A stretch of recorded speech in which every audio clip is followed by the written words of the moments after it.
so we still have some people coming in, but to everyone who joined us, thank you so much for coming to the April Policy Practice Group meeting. We are going to jump right in today, but just so that everyone kind of gets acquainted with each other, if you'd be willing to kind of briefly introduce yourself in the chat, that would be great. And if you want to have access to today's agenda, let me share that with everybody in the chat. Okay, you should be able to see it there. We are really looking forward to Angie leading us through today's meeting, but without further ado, Amy, I will hand it over to you to introduce Angie. Thanks, Anna. Okay, well, welcome everybody. Good to see you. Happy spring. Angie Hacker is the principal consultant and CEO at Prosper Sustainability, LLC. She has 20 years of public, private, and nonprofit experience serving communities in the areas of sustainability, clean energy, and climate resilience, primarily in the California area. Prior to becoming CEO and principal consultant of Prosper Sustainably, she served as Energy and Sustainability Division Chief for the County of Santa Barbara and oversaw local, state, federal, and ratepayer-funded energy and climate initiatives. There's a lot to learn about Angie, so I'm going to let you continue to read her bio on the agenda that Anna provided. And then I'm going to turn it over to you, Angie. Welcome. Thanks for being here with all your knowledge. Well, hi, everybody from around the country. Thank you so much for joining this session. We're going to put our thinking hats on today when we're going to talk about climate funding deployment and application burden. And I think most of us on the ground are either applying for grants or running grants. And I think we can all resonate with this topic. And it's a policy topic. So you've learned a little bit about me in the chat. So yeah, I am the CEO of Prosper Sustainably. I'm based in California, and a little bit of my background, like what do I do with funding? As a consultant, I work directly with primarily local and tribal and state governments to help protect their communities from climate change. And I also support regional, statewide, and national programs to help local and tribal communities build capacity, to identify and scope their needs, and then implement the most effective place-based projects, policies, and programs. And overwhelmingly from everyone, all I hear at the community level is the biggest barrier always boils down to dollars, right? Money.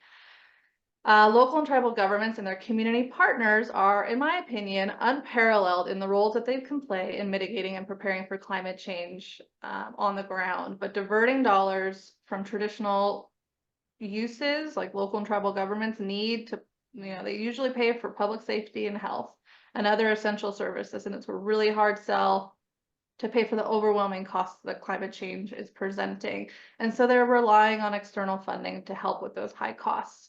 So I'm often finding myself in the place between, kind of a space between communities and federal and state agencies, tracking where funding is falling and more trying to spend time trying to shape those dollars alongside these agencies so that they're accessible and they're meaningful and they work. And so that's meant I've spent a whole lot of time reviewing guidelines and solicitations and participating in listening sessions and comment periods, which have become unrelenting, but really, important. In California, we're pretty good at forming coalitions to hire people like me to do this kind of thing, but I'm sure all of you are spending more time than you have, trying to keep up with it all, let alone actually applying for any of it. So we're going to talk a little bit today about the problem, some better funding, some ways to improve funding, and then what ASAP's role might be in a policy fix. So in my career, there's a reason we all feel dizzy. And this may not be true for much longer, but for the first time in my career, dollars is not the problem, right? We kind of have this big moment. Since 2020, there's this huge wave. So the IIJA and IRA authorized over $660 billion in appropriated funding for nearly 300 climate change related programs. And then in California, we had a few really good years of surplus budget. And so that was a proliferation of programs, and we're all pretty dizzy. and all of the levels of government, federal, state, local, are working hard to get these dollars into the places that that need to mitigate and prepare for climate change. And at the same time, trying to balance, equity and economic needs. But it's really, and that job is hard. So I want to say thank you. If you're one of the agency folks that are here that are doing that work to try to get dollars into the right place, it's hard and thankless work. So please hear, thank you. My firm typically helps local, tribal, and state agencies and their partners get grants from all over the place: EPA, DOE, EDA, NSF, BIA, and lots of state agencies. And mostly we're pretty good at it. We're pretty successful. My partner specifically is Grant Magic. But as you know, these applications divert your other work. They divert your sleep. They divert your time with your children, your personal health. They can be traumatic, and it could be for 2 months or more working on these big complex grants. And if you're lucky enough to have the means to apply. Here is an alien invasion diagram, which I use to try to help visualize for the agency to get to talk to about what it feels like on the ground.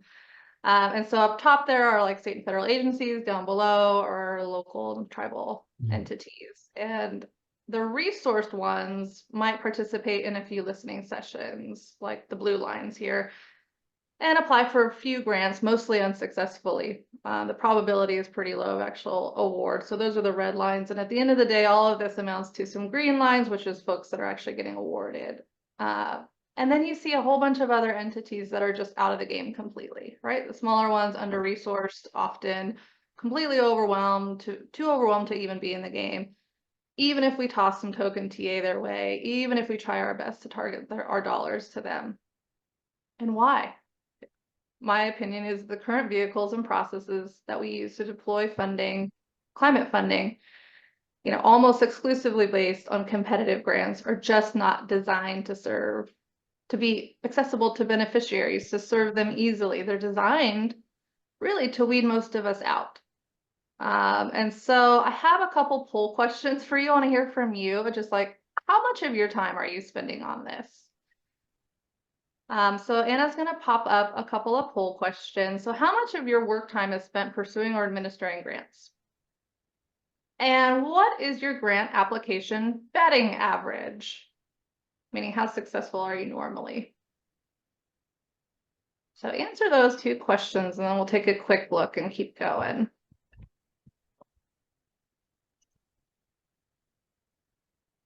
Angie, can you see it okay as the answers are coming in? I can't see answers. I just see the poll. Oh, okay. Then you let me know when you want me to close it, and then I think it should pop up to show everyone the answers. Yeah, we can go ahead and close. These are 2 pretty simple questions, I think. All right. We have about half the group having responded. All right. Final moments. All right, I'm going to end it.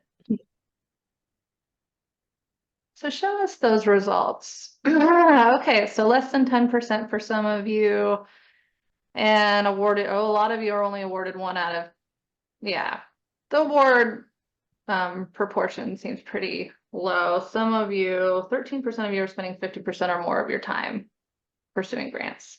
Okay, that's consistent with what I hear a lot of, and so let's talk about it. So, I hear that a lot. I hear from some of my most favorite climate practitioners, like those of you on the phone. I spend 50% of my time pursuing grants. And I also hear, we can't meet our climate goals without funding, but I'm already working 60 hours a week on my regular job. I don't have time to find grants, let alone apply for them. I think that's true for most entities that are out there just trying to do the work.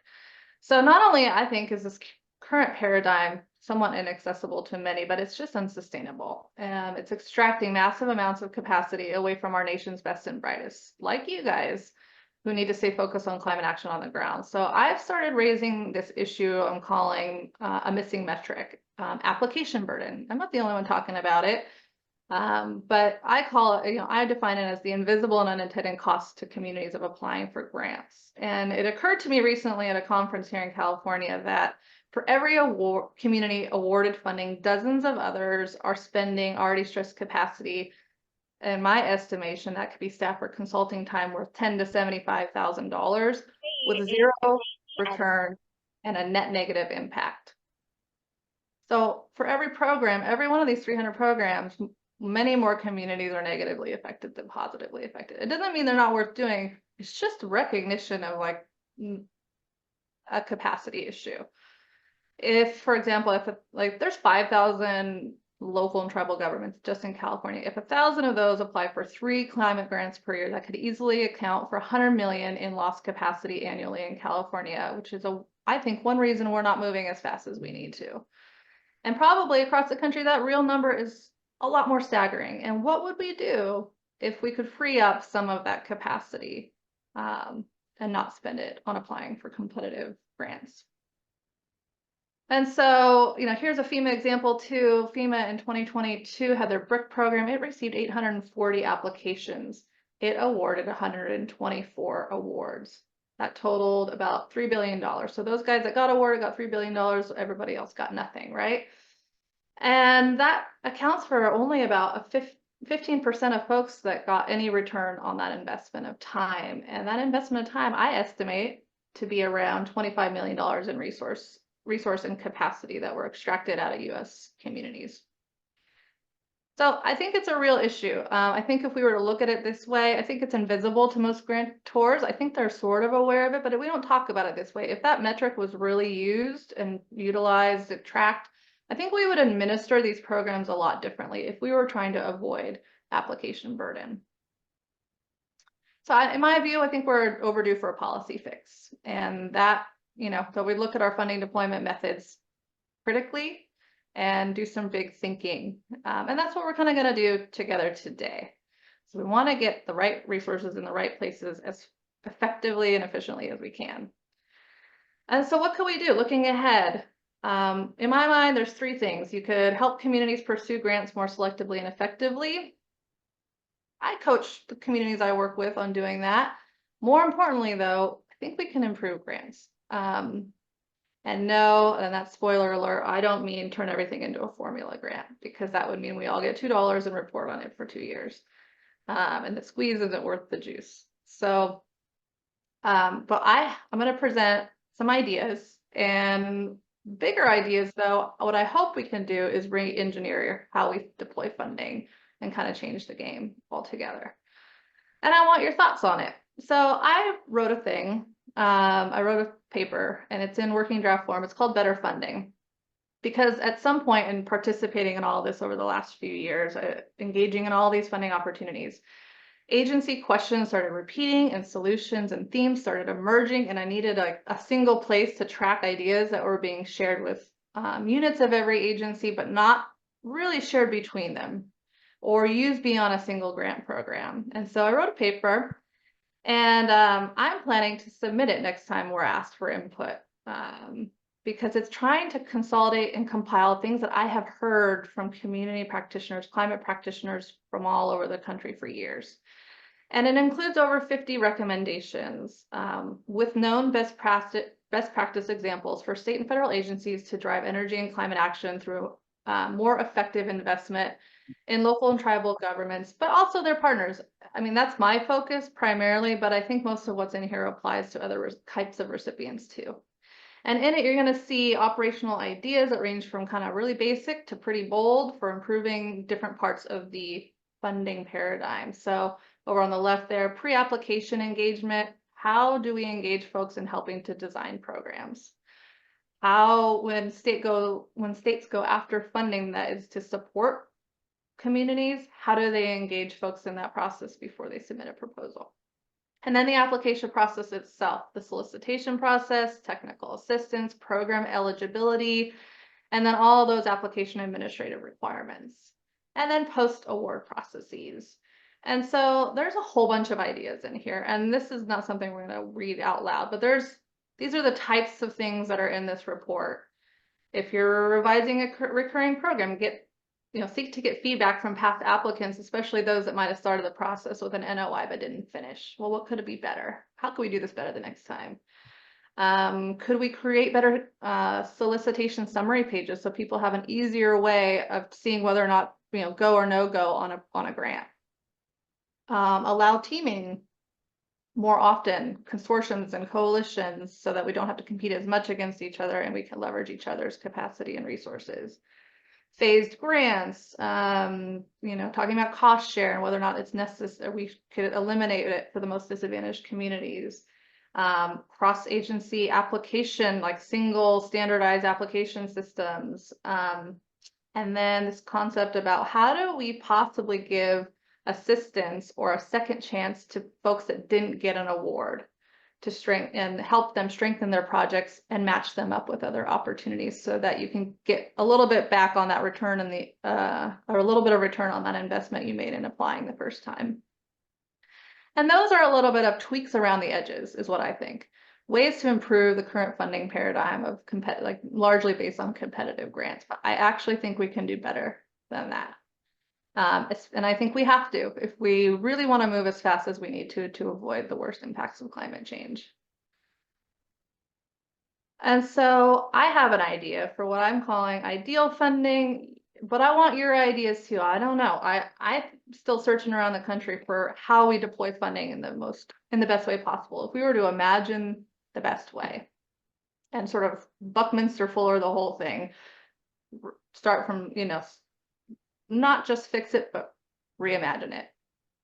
So it would be looking like a policy fix. What this does, I kind of asked myself, what would it look like if we had a new user-oriented vehicle for funding deployment? I call this potential pilot investable climate communities, and it would incrementally gather and fund local and tribal government energy and climate projects on a rolling basis. In a funding queue. So the fulcrum of this whole thing is a funding queue, where you would actually also assist alongside of it with regional-based project scoping and TA support. So you just imagine a funding deployment approach that would stop wasting thousands of hours, limited climate and community capacity on, excessive engagement. What is this guessing game process where we're trying to figure out what are your needs and then try to fit round pegs into square holes, needs into eligible projects. What if you just knew what the actual needs, real-time needs were? What if you could, avoid the complex, highly competitive grants with only one shot at an award? What if you could avoid different proposal contracting, reporting? Disconnected. Or just get past the start and stop cycle, kind of boom and bust cycle of projects that are dependent on unpredictable agency funding cycles. So I think there's a way. And so, what this one scopes out to look like is a funding queue where you have support to scope out projects on a regional basis. And it goes through a centralized portal. In my mind, I'm thinking about this for the state of California, but I'd be interested in what others think about the rest of the country.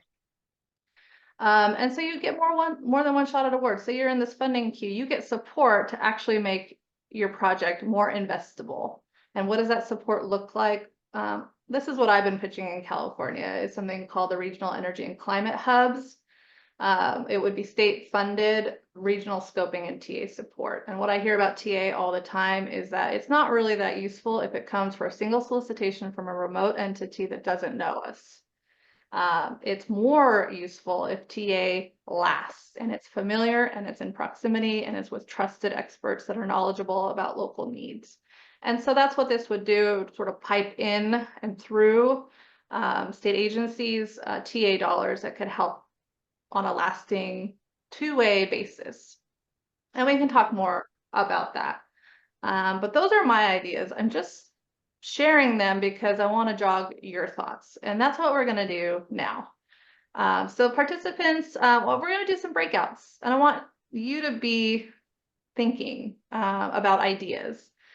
And hopefully, these ideas that we're capturing, I'm going to, I continue to update this working draft. So we're going to talk about pre-application engagement. So David Dodd, one of our PPG leaders, he's going to facilitate that group. We'll talk about solicitation processes and TA, and that will be facilitated by Shannon and Emma. Amy Rapp will facilitate a breakout on program eligibility and application requirements. and Rachel will facilitate on post-award processes. And then come with me if you want to think more about these kind of big paradigm-changing ideas. We're going to do 2 13-minute rounds of these breakout sessions. And I want you to spend a little time up front. There's 2 boards per group on the Jamboard. So maybe somebody could drop the Jamboard link into the chat. You'll self-select whatever, you get 2 chances. So self-select whatever of these groups you want to go to. Talk a few minutes first about concerns. You'll see some of concerns are already populated, right? Because I've been at this a while, I've been compiling what everybody's been saying. Talk a couple minutes about concerns and spend most of your time on ideas. So the first board is concerns, the second board is ideas. Ideas are populated in there too, stuff that comes out of the Better Funding report, but build upon it. Tell me, please make it better. Give me your ideas. And then we'll come back, we'll do a quick report out, and then we're going to talk a little bit about takeaways. What can ASAP do here that's meaningful to kind of create a policy fix? Any questions just on what we're up to?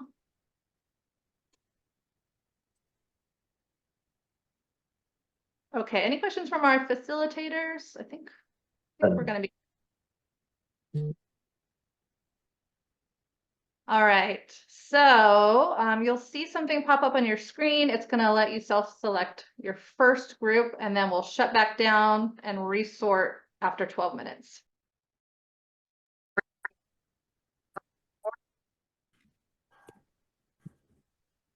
Oh my goodness, did we solve it? Did we do it? Nailed it. All right, that was fun. I feel like we could have a whole summit on this topic and maybe really work it out. So I want to say thank you for sharing your thoughts. I want to invite each of the facilitators to give us a little debrief on just a couple of the key ideas that came up in your conversation, key themes or ideas that came up in your conversation. And so why don't we start in the beginning with who facilitated program design engagement? Was that David? David, yeah. Okay. Yeah, pre-application. Oh my gosh, I don't even know where to start. We didn't use the Jamboard at all. We didn't have time. we there's nothing on there from us. And the reason is, I mean, I see some things that have been put up, but we had to say it was a robust discussion is an understatement. And we actually had someone from OMB on in our group, and he was telling us about all the technical assistance that's being instituted or has been instituted recently within the past couple of years in all of these different agencies, and no one there knew anything about it, including me, and I'm pretty closely tied to federal assistance through my work with EDA, but this was a real eye opener.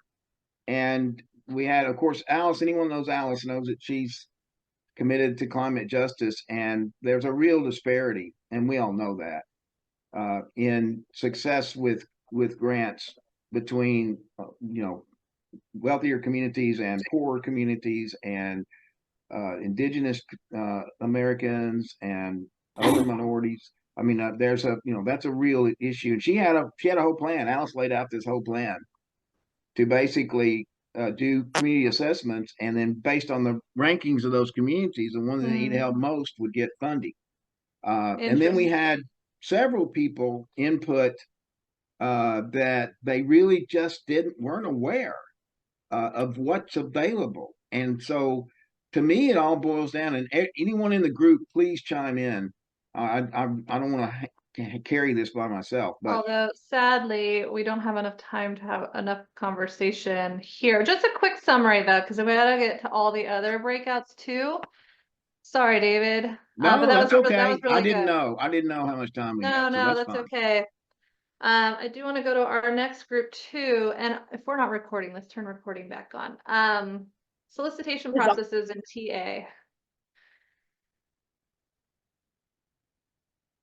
Was that Shannon? Yes. Okay. I would like if I missed something, some people to maybe chime in. So a big thing we talked about a lot, management costs to develop applications. We kind of talked about ensuring that the grant applications, that they match the values of the community. We talked about potentially using regional planning commissions and as potentially avenues to deliver technical assistance and help develop applications. We also talked about the fact that that's not really, doesn't really always work because planners leave and the turnover of these, people who work in local governments and in regional governments.